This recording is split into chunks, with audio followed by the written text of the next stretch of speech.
All right.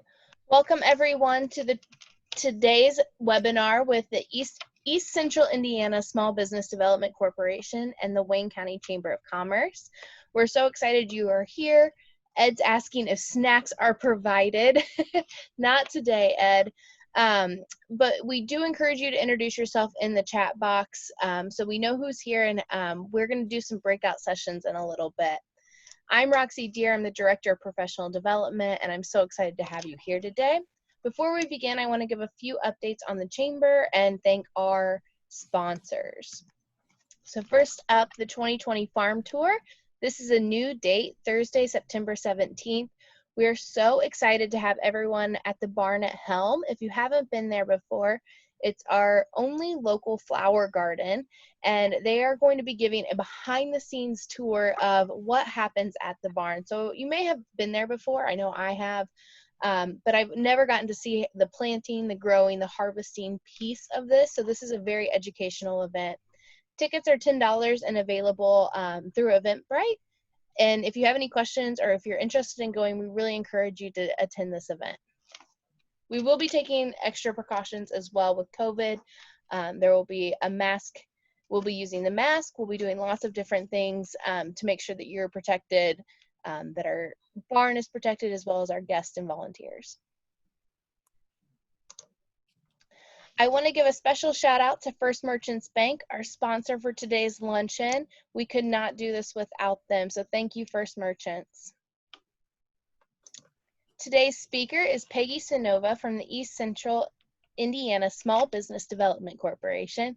We're so excited to have Peggy here today, and she brought with her Judy Porter, who works in their office as well. Welcome, ladies. Good morning. Good morning. So Peggy, I'll go ahead and pull up your slideshow, and I'll let you get started. Okay, well, I'm not really great at reading chats as we go along, so I was going to maybe ask everyone to introduce themselves. So think about that as we get a little bit further into this. As Roxy said, I am with the East Central Indiana Small Business Development Center. I'm the regional director there, and I am the former owner of a company called Straight Status Incorporated, where we did some advertising specialty through catalogs. And one time we had 75 employees and $5 million in sales, so I know what it is to own a business and to brand. And I got to go on to another part of my life, and now I'm with the Small Business Development Center. I like to read, and I love to learn new things. I enjoy networking and connecting with people, and that's what's been really hard during this time. I don't know about all of you, but for me to not be able to connect with people has been really hard. So I'm glad you're all here today, and I hope you will participate in the conversation as we go along. One thing I like to do is I love to iron, and I wondered if there was anybody else on here that liked to iron as well. Got any ironers out there? Bridget, you like to iron? Oh, you don't? Okay. Well, I only iron for those I love, so I'm not making any kind of a offer here. But I like to iron because you start out with a pile of messy clothes that just really don't look like much, and then you can take an afternoon and watch a movie or listen to some music or just muse, and then you have a beautiful wardrobe to be ready to use the next week. Roxy says she burned a blazer a few weeks ago. Oh dear, I can help you with that. I might need help. I think one reason I like to iron too is that my mom taught me how to iron. It was a big deal for her, so there's that connection, I think. So we're going to talk about branding today. And your brand, we can go to the next one, is your promise of what you're going to do for your customer. So we're going to try to understand the true idea of branding and why people buy brands. Who's your favorite brand? Have you thought about that? Tammy Ollery likes to do laundry and iron. We've got another ironer in the group. That's great, Tammy. Thanks. So understand the true idea of branding and why people buy brands. Identify your target customer. Have you thought about that? Oftentimes we have people come to talk with us at the Small Business Development Center, and they will say, oh, who's my customer? Everybody needs what I'm selling. And the problem with saying that everybody is your customer, it would be very expensive to advertise, market, brand towards everyone. So we like for you to have maybe 1, 2, 3, no more than 5 targets that you're really trying to reach. And then you need to define the real value of your product or service. What are you really selling? Have you thought about that? We're going to talk about that some today, and I hope you'll join in with that. And then how you use branding to increase your revenue. So it's going to be branding, branding, branding. First, we're going to talk about how the brand identity and your brand image. So your identity is what you think you're portraying out to people. What is your image? What is your service like? What are you portraying as your brand? And I was thinking about that before, as I was driving over here this morning, and I was thinking my personal brand came up with a slogan a few weeks ago, is I want to be bold. But then my brand image, what some people might see from that boldness is brashness. So you've got to kind of measure what you're putting out there and then what's being listened to. So those were some of the thoughts I had is, does your customer get what you're trying to sell? What do they understand what the brand is? Does anybody have any discussion on that?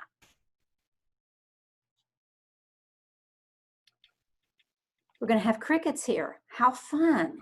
This is going to be a really short morning if we don't get some help. How do customers perceive what you're doing with your brand? I've got some familiar names out there. I might call on you if you're not careful. Okay. Is the identity of your company what sets you apart from the rest, and who you are, down deep, who you are, who you want to be, and who you perceive, why people perceive you to be. What's going on there? Did my screen change that? What's going on, Roxy? Okay, we're ready for the next one, I think. What problems do you help your customers solve? So I'm going to need some audience participation here. Oh, Josh is not at his keyboard, so he can't help me out. Doggone it, Josh. I was hoping maybe you would be the one. What problems do you help your customers solve? I was thinking about that too as I was preparing this, and I was thinking, what problems does the Indiana Small Business Development Center solve? And often people come to us with the idea that they just need some more money. They need a loan, they need some investment, when in fact, if you look through all the parts of their businesses, there are other problems that need to be solved as well, such as finding the correct target for their market. And we help them do that. So sometimes the problem that you first address isn't the solution that they're really looking for. Anybody at this point have any problems that they think that they solve? No. Have we got one, Roxy? At Richmond schools, we're solving problems every day, every hour of every day. So I bet you are. We've been very, very busy, and not just solving problems for students and families, but also for our staff. So you have 3 sets of customers, right? Yes. Well, and community. We count the community key stakeholders also. So basically 4. And how are your solutions going, Bridget? Today, I think our solutions are going all right. As far as branding, we have the We Are Richmond logo. As far as trying to look at ways, and the schools have all done a fantastic job. Even during the COVID crisis that we have here, we've had some key stakeholders as far as businesses that have kind of used that big R around town, and so that's been nice. It's been nice to see that happen with different, just the support. I don't know, around Easter time, we saw the great big eggs, around town, and that was really, really nice. And then even the Leland, they end up using the R also, as far as on top of their building, that we're in this together. We are stronger, things like that. So I think that even the city parks are doing some pieces too. So for us, I think it's been a lot of a joint, it's been helping with a joint collaboration as far as teamwork, working together, trying to get us through not just the school year, but through this whole, I hate to say it, unprecedented times, but Yeah, What else are we going to say? I know. Well, and that R being ubiquitous in the community did not happen overnight, did it? Right. That's been a lot of building. And so I thought this might be a time to break into some groups. Roxy is going to break us into it. So you're going to have to talk to one another, I think, or it's going to be very boring and very long. So try to think through, what problems do you help your customers solve? And come up with some ideas that you can share with the rest of us when we come back. I'd say about 5 minutes, you think, Roxy? All right. So On your break down. screen, there should be a thing that says to go to your breakout rooms.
Be aware that the people who I had in class are Right. not ready to come back to class necessarily yet.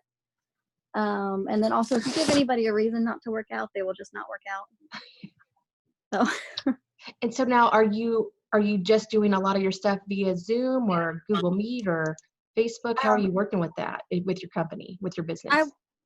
well, so as of June, I was back at the Y, and I was doing a couple classes in person and a couple classes on Zoom. And then at Earlham, we just went back this week to in-person classes. So, but the numbers and things aren't back up because Right. people aren't going back to gyms. They're not flocking back there. So I've been trying to do some stuff on my own and plan out how to do everything. And so before, what I was using was Zoom, and I have the Zoom membership to have an hour meeting, but attendance was always kind of hit or miss. Some nights I'd have 10 people in class and some nights I'd have 0. So Now, are you allowed to do Zoom like simultaneously while you're doing your class?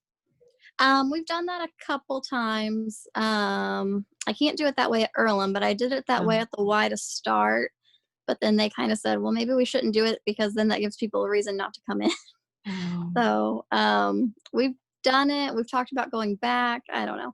So like in July, the middle of July, I was having like 5 or 6 people back in class for some of the classes at the Y. And then that next mask mandate came out, and it kind of shut everything back down again. So it's been really, really sparse. I think the most I've had since then has been like 3 people. Oh. So it's been all over the place. I'm trying to get some additional certifications and things and maybe just start like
Hey, Kayla. oh, hi, I had to unmute myself.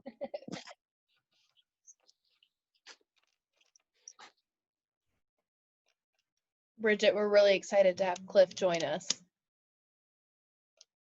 You're still muted. He is very excited also. Great opportunity. So Good, we're anxious to excited. see how he does. I thought maybe he'd be in on something like this. So I'm gonna have to get him out of his bubble, see if it's something he'll sit in and listen to. Okay. All right, welcome back, everyone. Peggy, we need to unmute you, but then the floor is yours. There you go. Okay, the floor is mine, and I don't know, are we going to have any more luck in sharing this time around than we had last time? My group had a problem with we had technical difficulties and could not talk to one another. So it was a rather long 5 minutes. We did do some chatting, and I hope some of the rest of you had a little bit better experience. Anybody willing to share what they decided was the problem that they saw for their people? I think Tammy Ullery needs to share. Tammy, it says she'll be right back. I think she's running to the restroom. I heard a great conversation about problem solving during the pandemic, and how some businesses are having to change their branding to solve that issue.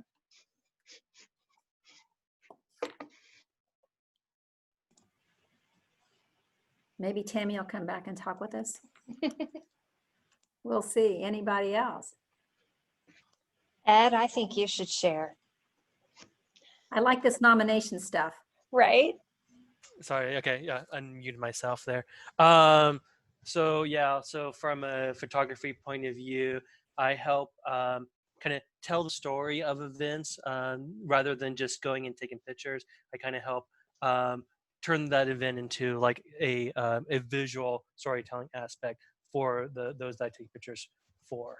And everything. And from the marketing side, it's more so just going in, helping my clients kind of identify what the message that they're trying to send to their customers, and making that look nice and pretty for them.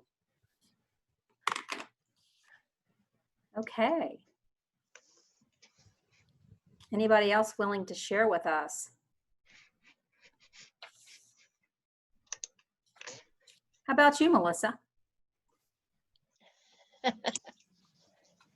I'm always happy to share, but you know, I don't want to own the floor, but we have done a lot of problem solving through the last 6 months plus, I guess, with helping our businesses access resources and that they need, whether it's financial or PPE or things like that. And then also just kind of being the voice of businesses with our legislators as they're making decisions on how to move through this and beyond it. So that's been a huge emphasis of the chamber lately. And while we do some of that, always, it's been the majority of what we've been doing over the last 6 months. Well, and I kind of think of the chamber as solving the problem of connections. Mm-hmm. That you connect those who are offering services to those who need services, and just kind of a hub of everything. It plays really well into what our mission is, which is to be the unifying link of the community. So you got it, girl. You're living your brand there. Okay, well, I was hoping for some more unmutes, but if not, we will just go on. Peggy, Judy? I will share what Tammy said since she's Oh, good.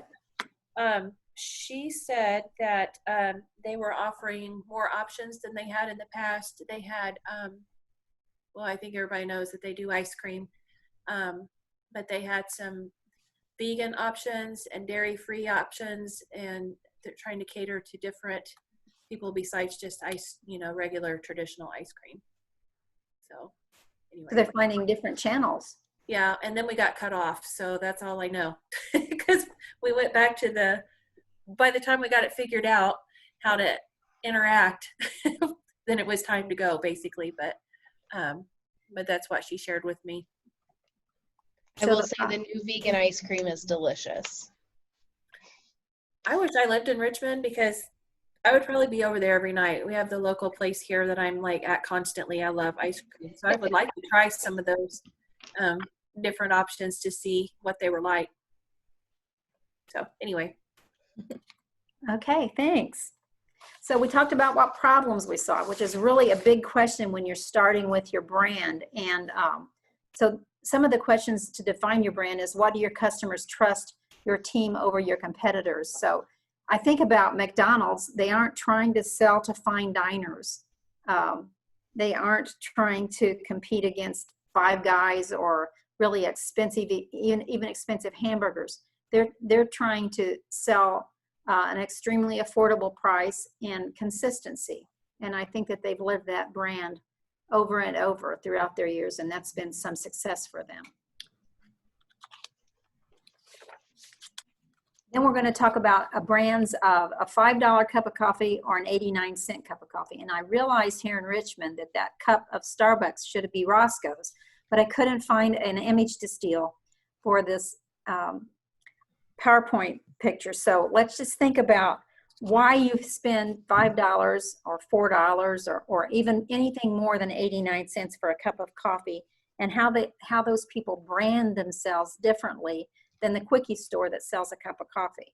So I'm not even sure I can read the chat here.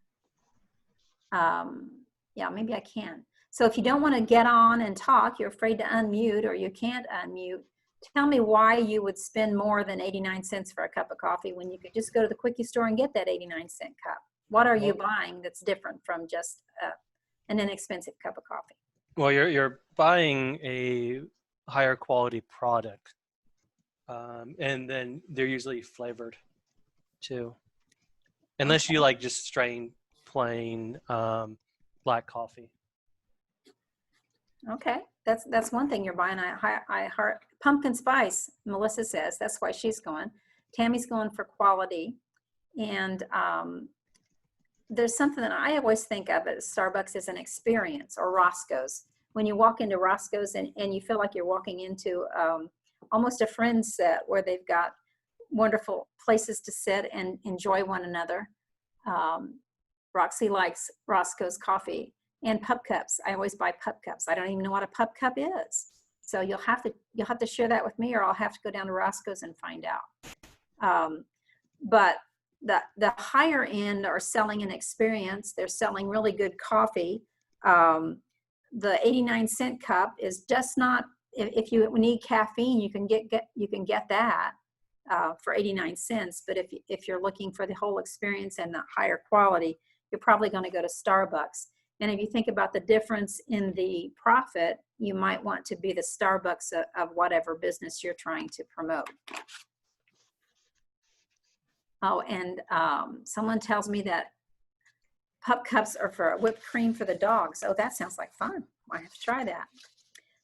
Now we're going to talk about who you are. So as you're sitting there, write down 5 words that define your business. Think of 5 words that you would use to say who you are. An example would be honest, innovative, traditional, affordable, vivacious. Oh, Tammy does free ice cream cups, it says. Got to remember that too. So what word would you say describes your ice cream, Tammy? What 5 words? Can you think of some? Bridget, go ahead, Tammy. I've got just ice cream in general, or frozen treats. Friendly, community-minded, the experience with it being uniquely made. You know, I think that you live those brands all the time. I would agree with that, knowing your product pretty well.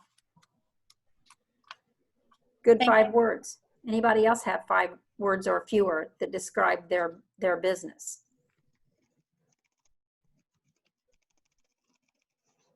Bridget, you're brave enough to have your camera on. Maybe you could share with us. Well, I put down caring, diverse, helpful. I put education as far as a word, just to put that in community. So those were just some things I topped down. I think that's great. I think just an exercise to sit down and think about when you try to distill what your service is and what defines you is really a great exercise.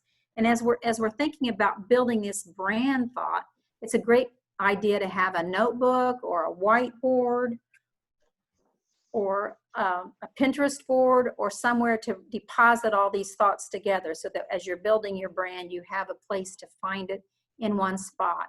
I know as a rather scattered person, sometimes it helps me to make sure that I have all those ideas put together as I move forward. So 5 words. Anybody else want to share 5 words? You could do it in the chat as well. I'll share the 4 words I got down for the chamber. I put professional, innovative, community-driven, and helpful. But we're constantly reevaluating those 5 words. But the essence doesn't change. Is that right, Roxy? Yes. That's kind of how that works. Okay, thank you all for sharing that did. So these are the big questions that define your brand. What is your story? Have you thought of your story? What's behind what you do? And telling your story can be a powerful means to build your relationship with your customers or your clients. Telling about how you got to where you are. If you think about the story of Disney World, Disneyland, and Walt Disney and how he started out just with a mouse, a drawing of a mouse, and how it built to the giant corporation that it is, I think most of us know part of that story because it hits close to home, that it was a beginning that we can all relate to. So is there something about your business that you can tell your story? I'm gonna call on you, Ed. You've taken a journey recently and broken out and started your own business. Have you thought about what that story is? You don't have to have the story, but have you thought about it? Like the story of the City Life brand? Yeah. That's well, I mean, like I said earlier, I mean, it's all about like just capturing using storytelling as the mode for the work that I do and everything. So thinking it as not just something I'm doing, but how am I using the tools and my assets to be able to tell the story of my clients. Okay, I was thinking maybe you want to think about this as you move forward with your branding. What is the story of what got you there? What is City Life's story? So that's kind of what I was thinking about. If you can tell a story and relate to people, you can become a little bit closer to the way that they think and how they are, and get into their heart, because all decisions are emotional decisions, and then we build up the logic to say, yeah, that was the right car to buy, logically, but emotionally is the reason we bought it. So storytelling is always a good thing to think about. Next, we've got some lists of things that you might have. Oh, there we go. These are pretty big brands, and I practice my talk with my granddaughter when I'm doing these things, and I asked her about Amazon, and she said, well, it's easy access. She's 9 years old. Amazon has taught her that they are easy access. That's what they are. So if you all would look at this list of brands, or maybe tell me a favorite brand they have and what's the essence of what they're doing for you.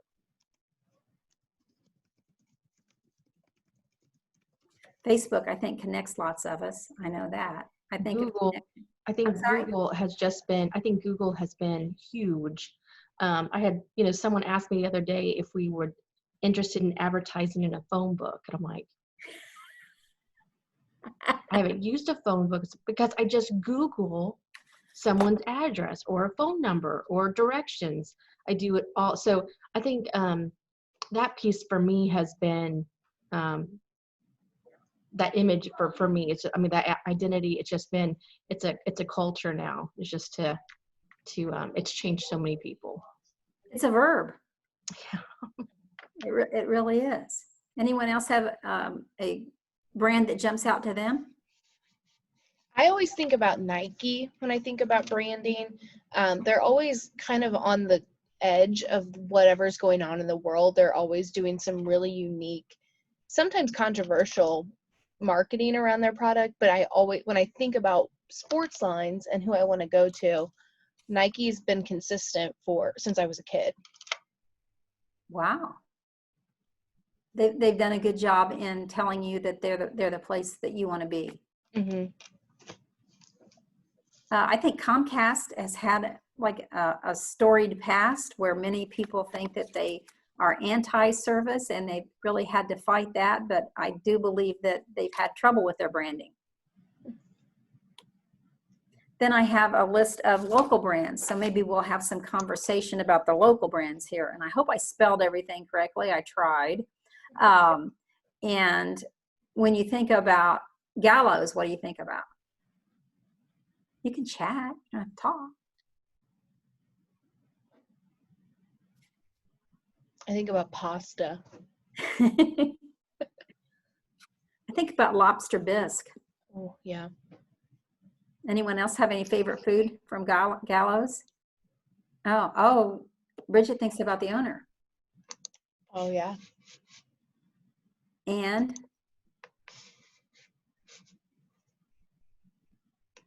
how he's built that business up from one small restaurant to several?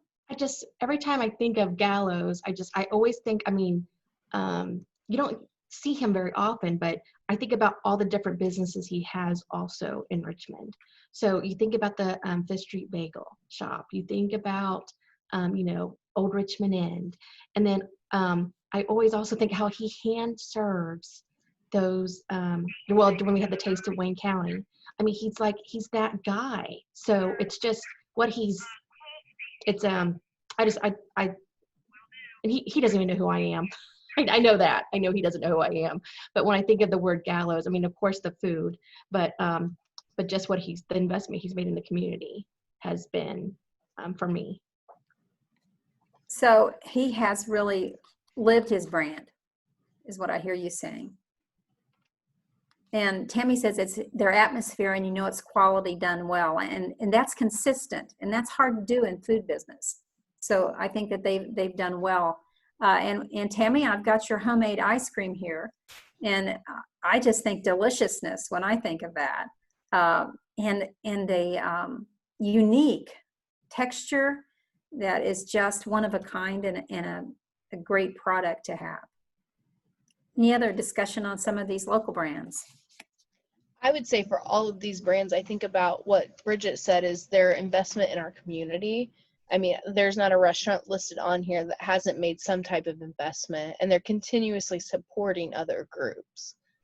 And when I think about where I want to go to eat, it's always one of these places because I know they're giving back in other ways. Yes, I think you've read many memes that say a large chain restaurant isn't going to sponsor your son's Little League team. It's just not going to happen. So that community give back is really And important. I also think of like the longevity of the employees. Employees seem to be, I mean, it's a relationship at these places here. They know their customers. They get that relationship built with and so like I would want to go to El Rodeo because we see the same, they're like they basically, and I don't know if they know our name, but they act like they do. The wait staff, the bartenders, all of them. So it's and it's the same thing with Little Shebas. I mean, they'll walk up and say, "Hey, I saw this," and with a group of people, like, I was at Little Sheba's yesterday or Tuesday, and it was, same old, same old. I mean, it's that relationship too. And that doesn't come without training for employees and without treating employees properly. And so all of that service that comes out to your customer is something that you need to manage as part of your brand.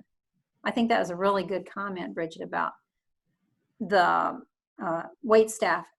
You know them, they're going to be there, so they must be being treated well. Part of their brand. So next, I want you to have some more fun discussion because we've got some going on here. Thank you. Brands that you admire. Choose your business heroes. And in that repository that we talked about where we're going to start putting ideas for branding and how we're going to move forward, collect quotes that speak to you and your brand. And we're not going to steal anything, but we can be inspired by it. All the great artists were inspired by other artists, and most marketers are inspired by other marketers. And then you can collect images that represent your brand ideal. Colors and fonts and all of that. Create a mood board that contains your favorite quotes and images. And I know some of you are probably going to even hire some professionals to help you with the marketing of your brand. But if you have all this together ahead of time, before you go to meet that first marketing meeting with a professional, you'll be ahead of the game and you'll be able to tell them what you want. So collecting all of this stuff and being ready ahead of time can be very important. What's your favorite brand? Anybody have a favorite brand besides Nike and Gallows and Allery's? Any brand that you admire that you want to be like? Bridget, do you follow other school systems? Oh, yeah. I was just in a Zoom meeting yesterday with different corporations, Brownsburg, Central Grove, all of them, and the same type of job that I do, just in a larger school district. But I mean, we go back and forth, and this is what we're doing. Can you share me your template? And I mean, we do it. We bounce off of each other a lot, especially with today's timeline that we have. Some schools just started on Monday, so we're like, we're on day 11. We can kind of say that we're further along a little bit, but just we definitely our newest thing right now has been the Mask Up Richmond. Mm-hmm. And Mask Up Hoosiers was a big thing, and we like, well, what can we do to make it more for the city of Richmond? And so that was a little fun piece that we've been doing lately with the hashtag Mask Up Richmond a little bit just during the COVID crisis. So you made it your own? We did. Cool. And we got permission. It was okay from the Indiana Department of Health. They were like, anything you guys can do to help, move that, to awareness, participation of wearing masks. And for our students, it's been kind of fun. Yes, I'm sure it has. Fun and challenging. Ed says one of his favorite brands is Nintendo, and that's not something I follow. So, Ed, what do you like about Nintendo brand? Oh, well, Nintendo has always been an innovator when it came to anything video games. And every time they've released a new system, they've always tried to do something new, something different. such as with the Switch, it was a hybrid. Not only can you play it on your TV, but you can put these little Joy-Cons on the side, and it becomes a handheld system. The other thing they do is within the company themselves, they usually have one lead designer for a certain product, such as, let's say, you have one director of the Mario games. That's the person who directs every single Mario game. Same with the Link games, to the fact that even an example is when the creator of Mega Man left, even though they're Capcom, they stopped making Mega Man games because they lost the director. So their product is really tied into the creativeness and the artisans behind that product. And I can tell that you are very enthusiastic about that brand, so they've been good at targeting you. How nice. Oh yeah, Tammy since I was 8 says, years old. that's cool. Tammy says that they belong to a national ice cream retailer, and they've gotten some ideas from that national group, so it never hurts to be a part of a large group that can help you innovate and come forward.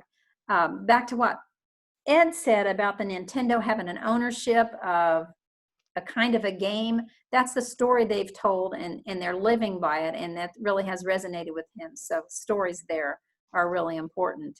Then we're going to go on to competitive analysis. Again, study who your competitors are. Study their branding. We, not really a competitor, but a similar organization is called SCORE. And SCORE and ISBDC are both directed through the SBA. But I think of them more as mentors, where they use their lifelong experience because they're usually retired or older professionals, and they mentor one-on-one with people. While we're at the ISBDC, our business advisors have a deep toolbox of tools that we can use with our clients to find demographic information or industry-specific information. So we have two different things. So I don't think of them as a competitor. I think of how their brand is and how we can differentiate from it. And that's what we need to do, is determine how your business is different from the other brands, and then create your competitive advantage. Do any of you have a competitive advantage that makes you different from everyone else? I'll just wait here. We'll just sit for 5 minutes. No. What makes you different? What is your unique selling point? I think is the proper marketing term. But I guess Bridget said that Gallows was his group of restaurants' unique selling point, just his touch on everything.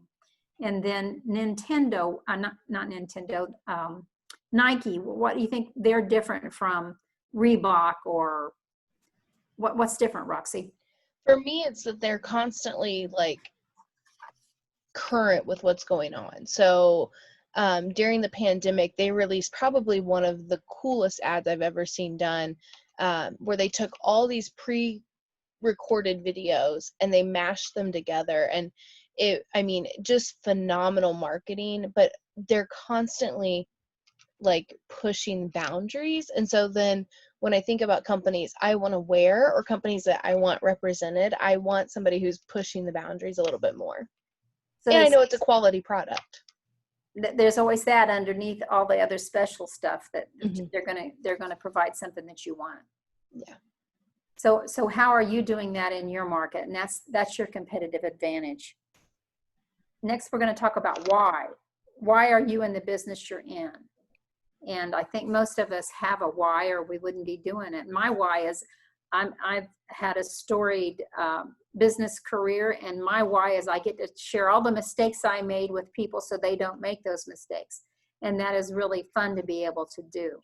Why are you selling your photography, or why is Tammy interested in selling ice cream? What is your why? And if I were selling ice cream, it would be that joy you're bringing to everybody that bites into that first bite. And if you have any other discussions about why you're doing what you're doing.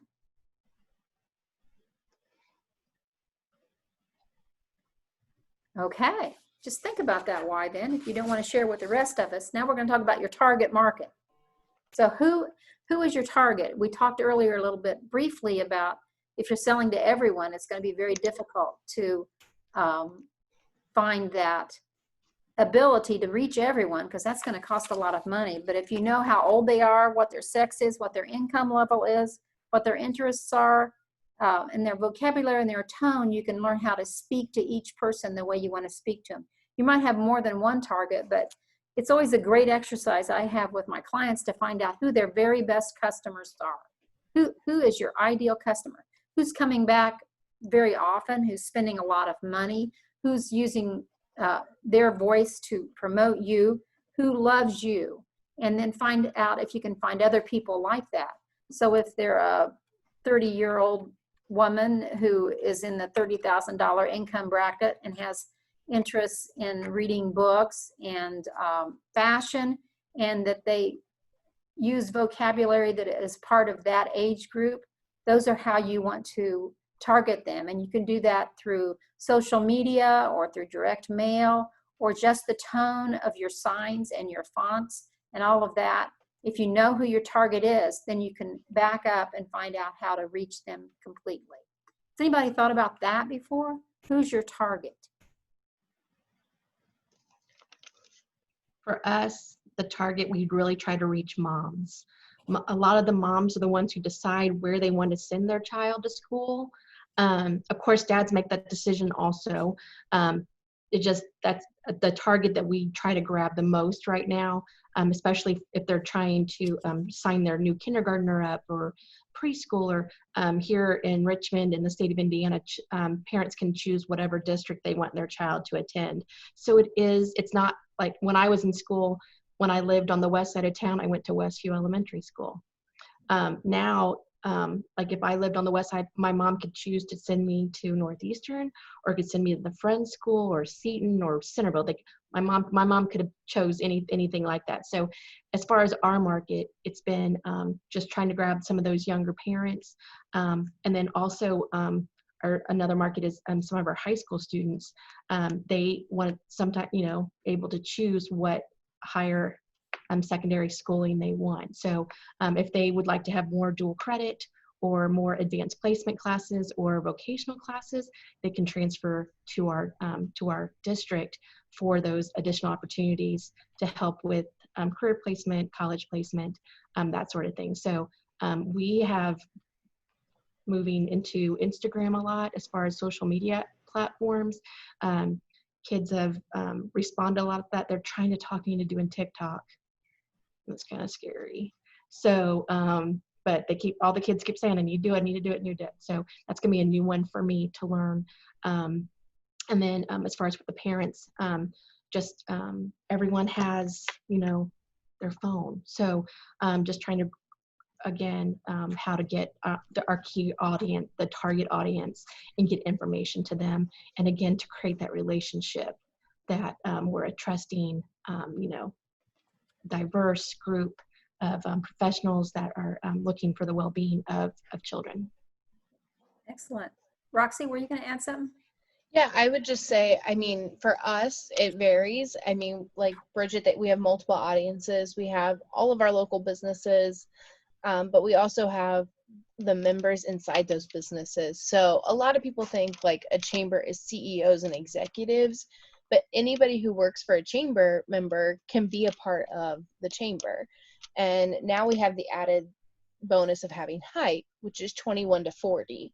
And so we just have many, and of course we have the community, and we have just the overall general, politics and all that plays into it. So our audience is wide.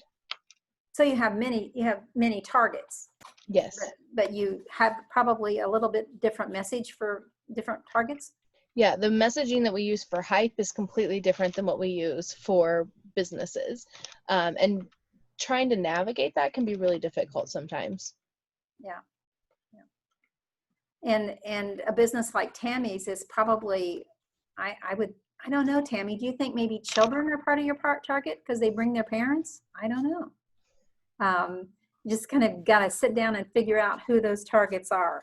But find out who your best client is, who your best customer is, and try to repeat that and figure out what they like about you and make that part of your brand. So I also thought about choosing one word that best defines you, and then find one or two secondary words. And I just pulled up 3 brands here. YouTube, broadcast yourself. That's what they say. QuickBooks, get back to business. Or, and I never heard of this before, but blogger.com. Oh, I've made a typo here. It's push button publishing. It's not just push. It's push button publishing. So, oh, there's up at the top. I just saw it. So think about how you define that down to just a few words, because it's always great to have those few words you can come up with. I always introduce myself as from the East Central Indiana Small Business Development Center, where we help businesses start, grow, and flourish. And I try to do that in any group I'm in so that people can understand we work with any size business under 500 employees, and we can help them along the way anywhere they are.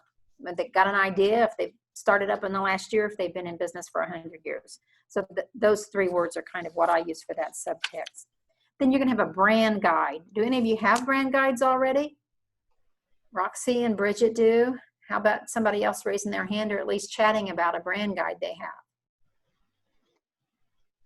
My brand guide is dictated to me by the state level Indiana Small Business Development Center, and also by Ball State University, where we're hosted. So we have to follow the colors and the fonts and the ideas that they have, just so it's all consistent for their brand. You need to know what your key values are and what your brand represents. I don't think, let's see, I wear Reebok shoes because I'm older than you are, Roxy. So their key values are different than Nike's, right? But they both know what their key values are. I think Reebok is probably comfort, and Nike is cutting edge. So those are two different things, but they know what they are and they stay in their lane. So your brand message and the tone of voice. It's funny, Bridget, that you missed TikTok, because when I was talking to my granddaughter, who's 9 this morning, about this, I said, now, if I were trying to sell to you, what social media channel do you think I should get on? And she said, TikTok. I said, oh, okay. There you go. And I said, do you watch that? And her mother was sitting there and she said, no, but I'm not sure. There you go. You got to know your audience. And then your color palette. It's important to be consistent with your fonts and your colors and your logo, and even the phrases you use, and the photography, the style, all of that. You need to have that in that repository we talked about, on a whiteboard, in a notebook, on an app of some kind. Keep it all together so that you can figure out what you want to be, and then be consistent time after time after time. So you need to use your brand identity, define your target persona. We talked about that target. Determine your ideal communication channels. We just talked about that a little bit. Understand the message you are looking to deliver. Is what you are saying being heard by your audience? And you can find out by doing some surveys. A quick little survey monkey sent to 20 of your best customers can give you an idea of what you're trying to say is getting delivered. And then you need to establish an emotional connection by using stories. When, was it Bridget was talking about, no, I think it was Roxy, going to Little Shiva's, and you feel like when you walk in there, you know what to expect. It's consistent. Establish that emotional connection by having those same people there serving you, and always having quality professional service. That's a big deal. And I think I have a list of the things. Oh, let's see. Someone says, when the intern at RHS, Bridget taught me about brand identity when I was working on a project. She made me change the font and colors of a project to align with the RCS identity. So Bridget, we're glad you're here today. It sounds like you are taking a little refresher talk here and helping us out, letting others know what needs to be done. So we need to do all of these things. Now, if these are the things we've been trying to discuss throughout the whole thing. Determine your brand, figure out who and what and why, and the stories. Research your competitors to see how you're different from them, and then position your unique selling point. What is different about you? And I'm sure that each business that's represented here has something that no one else is doing. And find that, and find out what your clients want or your customers want, and use that. Define what you do, why you're unique, the value you provide. Identify your name and your logo and your tagline and your signature elements, and then launch your brand. Try it. And then monitor and evaluate it and keep it relevant. I was thinking of Coca-Cola as a brand. you know, their signature font of how they write their name never changes, but other things change around it. And the story of them being fun and a great place to communicate over a Coke never changes, but it evolves, and they keep it relevant all of the time. Any questions?